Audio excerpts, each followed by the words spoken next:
সকালবেলায় রাঁধে বাড়ে, স্বামীর আগে খায়, বরণ কলসি মাগো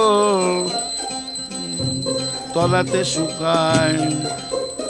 মাগো, একটু জল হবে নাকি মাগো? হইব।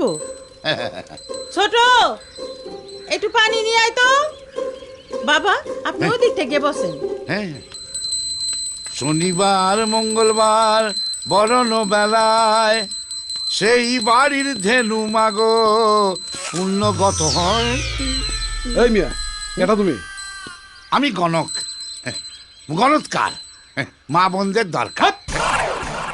যত সব বন্ডবুন্ড হয়েছে পত্রিকা। কই গো মা, সকালবেলায় রাঁধে বাড়ে, স্বামীর আগে খায়, বরণ কলসি মাগো তলাতে শুকায়।